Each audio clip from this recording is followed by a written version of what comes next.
สวัสดีครับวันนี้นะครับผมจะพาทุกท่านมาทำความรู้จักกับโปรแกรม Rhinoceros วันนี้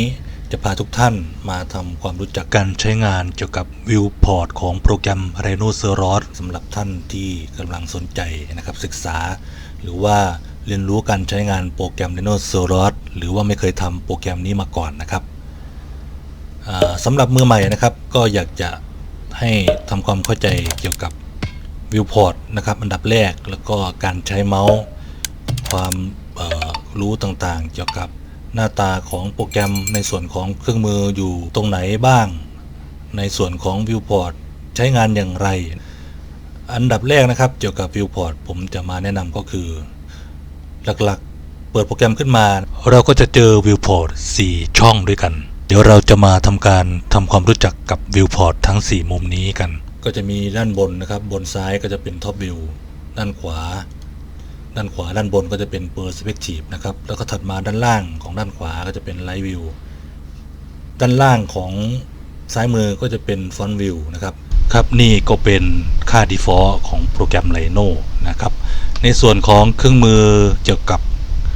Viewport จะอยู่ในกลุ่มของเครื่องมือ Standard ให้เราคลิกเมาส์ซ้ายบนเครื่องมือนะครับเพื่อเป็นการเปิดขึ้นมาใช้งานด้านในแถบเมนูก็จะเป็นคำสั่งหลักๆของในโหมด Viewport ในส่วนViewport ที่เห็นนะครับ4 Viewport นี้นะครับในหน้าที่ระบุชื่อกำกับในแต่ละ Viewport นะครับก็จะมีแยกย่อยคำสั่งนะครับเป็นเมนูที่ต่อเนื่องสำหรับการใช้งานใน Viewport นะฮะให้เราสามารถเปลี่ยนคำสั่งนะครับไปเลือกเปลี่ยนเป็นคำสั่งอื่นเปลี่ยนเป็นมุมมอง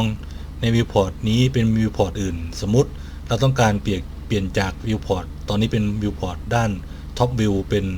Live View เราก็สามารถเปลี่ยนนะครับในหัวข้อด้านในนะครับที่ซ่อนอยู่บนชื่อของ Viewport แต่ละ Viewport ได้โดยตรงนะครับโอเคนะครับส่วนวิธีการเรียนรู้เกี่ยวกับเมาส์นะครับอันดับแรกที่เราจะต้องรู้ก็คือการใช้เมาส์นะครับแนะนำนะครับถ้าใครทำโปรแกรมเขียนแบบออกแบบด้วยโปรแกรม Rhino หรือว่าโปรแกรม 3D อื่นๆนะครับแนะนำให้ใช้เมาส์ที่เป็นเมาส์ที่มีลูกกิ้งตรงกลางนะครับเป็นเมาส์คอมโบนะครับจะสะดวกมากกว่าเมาส์ธรรมดาทั่วไปนะครับเพราะว่าเมาส์คอมโบนะครับใช้งานได้หลากหลายนะครับในกรณีที่ต้องการจะเรียกในสมมติกรณีของโปรแกรม Rhino นะครับจะต้องใช้เมาส์ลูกกิ้งนะครับเป็นส่วนเสริมนะครับในกรณีที่เรียกคำสั่งบางคำสั่งเป็นช็อตคัทนะครับโดยเราไม่ต้องมาเลือกบนแถบเครื่องมือด้านบนนะฮะให้เสียเวลาก็จะมีป๊อปอัพแสดงคำสั่งพื้นฐานนะครับของโปรแกรม Rhino นะครับที่ตั้งค่าไว้ให้เราใช้งานในการคลิกเรียกช็อตคัทนะครับได้โดยตรงไม่ต้องเสียเวลาไปคลิกบนทูลบาร์ด้านบนนะครับในส่วนการแพนการวิวการซูมนะครับการใช้เมาส์นะครับถ้าเป็นคำสั่งหลักนะครับของตัวเมนูนะครับก็อยู่ในหน้า Standard ในกลุ่มที่1ของโปรแกรมนะครับเมนูด้านบนนะครับเป็นการซูมนะครับซูมเข้าซูมออกนะครับซูมโดยการเลือก Object นะครับอันนี้เป็นการ Restore View นะครับอันนี้คร่าวๆนะครับอันนี้เป็นการแพนวิวนะฮะอันนี้คือเราสามารถเลือกคำสั่งได้โดยตรงนะครับจากเมนูแถบเครื่องมือด้านบนนะครับถัดมานะครับจากเครื่องมือแพนเป็นการ Rotate View นะครับหรือช็อตคัทนะครับใช้คำสั่งช็อตคัทก็คือกดชิปนะครับกด Ctrl นะครับแล้วก็คลิกเมาส์ขวานะครับนี่คือช็อตคัทของคำสั่ง Rotate View นะครับช็อตคัทของคำสั่ง Pan View นะครับก็กดชิปนะครับแล้วก็กดเมาส์ด้านขวานะครับนี่คือคำสั่งนะครับ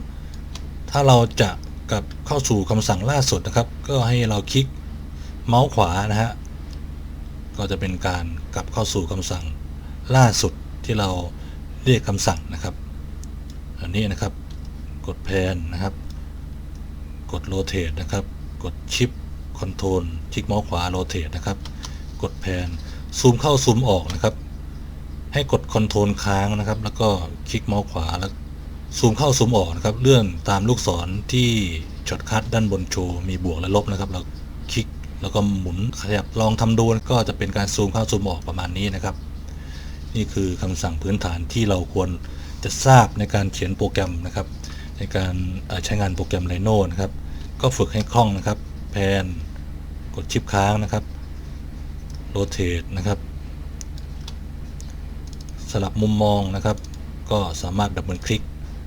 ตรงแถบชื่อของ Viewport ได้เลยนะครับทุกมุมมองนะครับ